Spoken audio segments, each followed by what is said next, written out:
खबर है कि सचिन पायलट ने आज दोपहर 12:30 बजे राहुल गांधी से उनके आवास पर मुलाकात की। राहुल और सचिन पायलट की मुलाकात के दौरान प्रियंका गांधी भी वहां पहुंची और सुलह की शर्तों पर बात हुई। सचिन पायलट से मुलाकात के बाद राहुल और प्रियंका अलग अलग निकले। इस दौरान राहुल खुद गाड़ी चलाकर सोनिया गांधी से मिलने गए। सोनिया गांधी से सचिन पायलट के मुद्दे पर राहुल गांधी बात करने पहुंचे, जहां सुलह की शर्तों पर आखिरी फैसला सोनिया को लेना है। खबर है कि राजस्थान में विश्वास मत के दौरान सचिन पायलट और उनके समर्थक विधायक सीएम गहलोत के समर्थन में वोट करेंगे। राजस्थान के सियासी घमासान में उस वक्त हलचल मच गई जब ये दावा सामने आया कि अशोक गहलोत कैंप ने बीजेपी के 40 विधायकों से संपर्क साधा। राजस्थान में मचे राजनीतिक घमासान के बीच बीजेपी के 20 विधायकों को गुजरात की गिर भेज दिया गया है।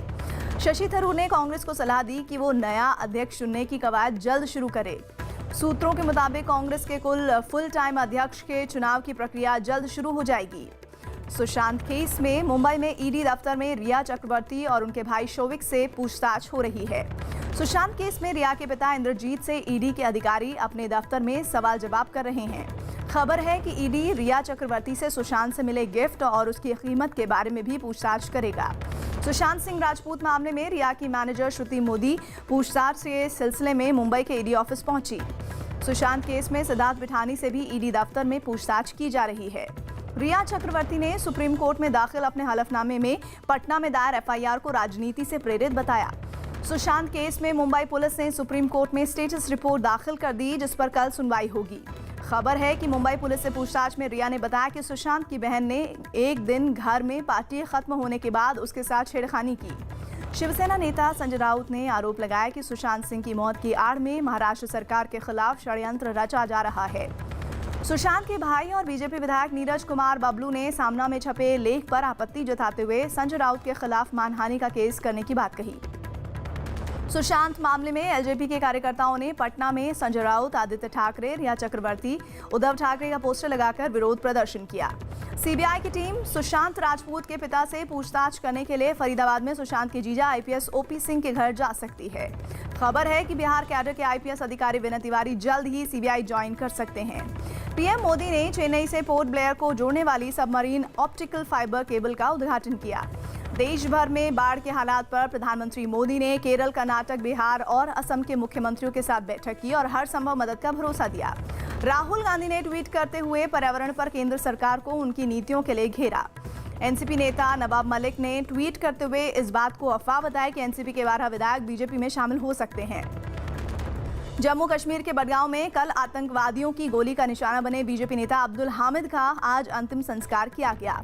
स्वतंत्रता दिवस के मौके पर जैसलमेर में बीएसएफ को हाई अलर्ट पर रखा गया है, जिसके बाद सभी अधिकारी और जवान 11 से 17 अगस्त तक बॉर्डर पर तैनात रहेंगे। पुंछ जिले के बालाकोट सेक्टर में पाकिस्तान की फायरिंग का भारत ने मुंहतोड़ जवाब दिया। राम मंदिर भूमि पूजन की बधाई देने पर मोहम्मद शमी की पत्नी हसीन जहां ने रेप की धमकी मिलने पर पुलिस में शिकायत की। शर्जील इमाम देशद्रोह मामले में साकेत कोर्ट में 13 अगस्त तक के लिए सुनवाई टाल दी गई। पूर्व राष्ट्रपति प्रणब मुखर्जी ने ट्वीट करके कोरोना पॉजिटिव होने की जानकारी दी। 11 साल पुराने एक मामले में सुप्रीम कोर्ट ने वकील प्रशांत भूषण की सफाई नहीं मानी। अब उन पर कोर्ट की अवमानना का केस चलेगा। दिल्ली में एक तेज रफ्तार कार ने एक पीसीआर वैन को टक्कर मार दी, जिसमें एक पुलिस वाले की मौत हो गई।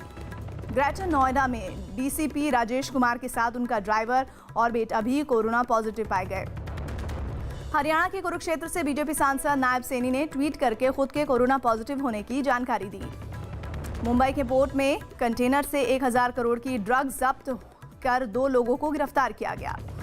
जेल में बंद विकास दुबे के साथी ने राज फाश करते हुए बताया कि समाजवादी पार्टी का नेता विकास को हथियार और कारतूस देता था। हिसार में एक विदेशी महिला के रेप के मामले में पुलिस ने 2 लोगों को गिरफ्तार किया।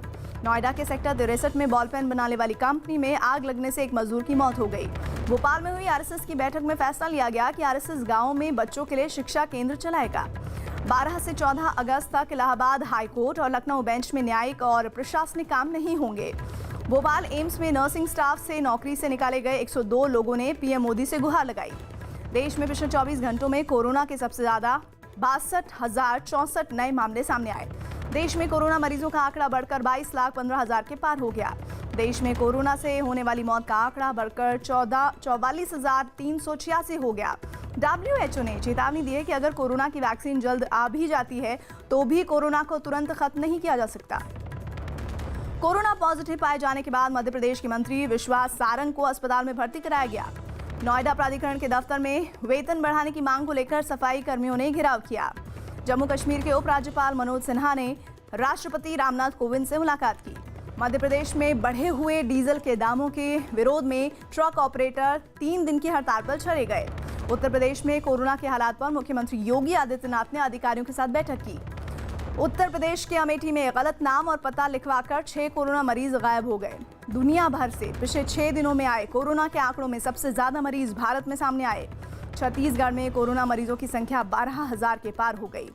सुशांत सिंह राजपूत के रुद्राभिषेक पूजा का वीडियो सामने आया है, जो अप्रैल 2019 में सुशांत के घर पर हुई थी। सुशांत के घर हुई रुद्राभिषेक पूजा में सुशांत की बहन प्रियंका और जीजा सिद्धार्थ भी मौजूद थे। सुशांत के घर 2019 में रुद्राभिषेक की पूजा करने वाले पुजारी के मुताबिक वो रिया को नहीं जानते। मुंबई पुलिस ने दिया सालियान की लंदन में रहने वाली दोस्त अंकिता से पूछताछ की और आखिरी बार वीडियो कॉल पर हुई बातचीत के बारे में पूछा। उत्तराखंड में बारिश और जमीन खिसकने की वजह से कैलाश मानसरोवर यात्रा के रास्ते बंद हो गए हैं। कोरोना की वजह से इतिहास में पहली बार जन्माष्टमी के मौके पर द्वारकाधीश मंदिर बंद रखने का फैसला किया गया है। 21 अगस्त से शुरू होने वाली गुजरात यूनिवर्सिटी की ऑनलाइन परीक्षाएं रद्द कर दी गई हैं। गुजरात के मुख्यमंत्री विजय रूपाणी ने बाढ़ और ओले गिरने से परेशान किसानों की मदद के लिए किसान सहाय योजना की शुरुआत की।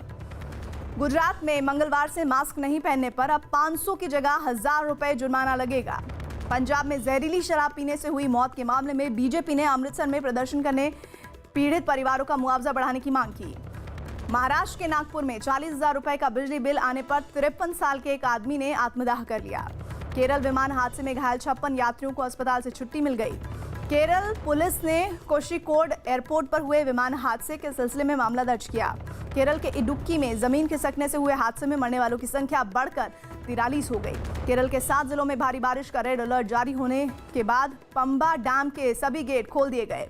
डीएम के सांसद कनिमोई ने सीआईएसएफ के अधिकारी पर बदसलूकी का आरोप लगाया। तमिलनाडु में 24 घंटे में करीब 6,000 नए कोरोना मरीज सामने आए। झारखंड में 24 घंटों में 530 नए कोरोना मरीज सामने आए, जिसके बाद राज्य में कोरोना मरीजों की संख्या 18,000 पार हो गई। पाकिस्तान के बलूचिस्तान में एक बम धमाके में 5 लोगों के मारे जाने की खबर, जबकि 10 लोग घायल हुए। पीओके में एक आतंकी के जनाजे में शामिल हुए आतंकियों ने रैली निकालकर भारत के खिलाफ भड़काऊ भाषण दिया। फेसबुक स्टाफ ने आयरलैंड से दिल्ली फोन करके मुंबई में एक शख्स को आत्महत्या करने से बचा लिया। विनाशकारी धमाकों के बाद लेबनान सरकार के खिलाफ बेरूत में फिर हिंसक प्रदर्शन हुआ। सिंगापुर ने सैन्य प्रदर्शन के साथ अपना 55वां स्वतंत्रता दिवस मनाया। अमेरिकी मंत्री एलेक्स अजार के नेतृत्व में अमेरिकी अधिकारियों का दल ताइवान दौरे पर पहुंचा।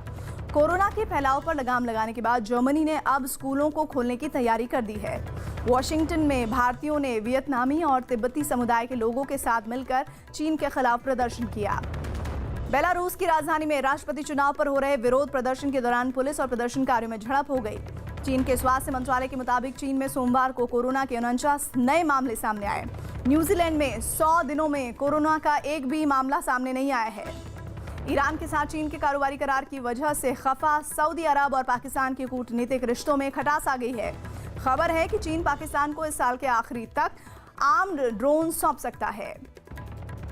पाकिस्तान सरकार ने पीओके में रेल लाइन बनाने के लिए भारतीय रुपयों में करीब 21,000 करोड़ के बजट को मंजूरी दी।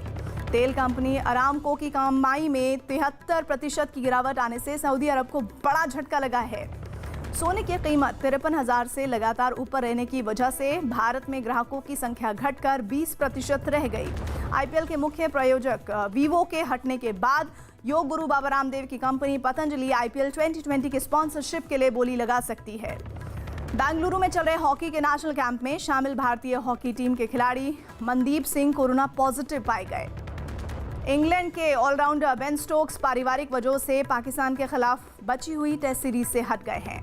आईसीसी टेस्ट ऑलराउंडर रैंकिंग में इंग्लैंड के बेन स्टोक्स पहले स्थान पर हैं, जबकि इस रैंकिंग में इंग्लैंड के क्रिस वॉक्स 7वें स्थान पर पहुंच गए हैं। आंध्र प्रदेश के विकेटकीपर बल्लेबाज केएस भरत ने 5 अगस्त को अपनी दोस्त अंजलि से शादी कर ली। ऑस्ट्रेलिया के क्रिकेटर डेविड वार्नर ने साउथ के एक्टर महेश बाबू के गाने पर डांस किया। सांस लेने में तकलीफ की वजह से 2 दिन से अस्पताल में भर्ती संजय दत्त घर लौट आए।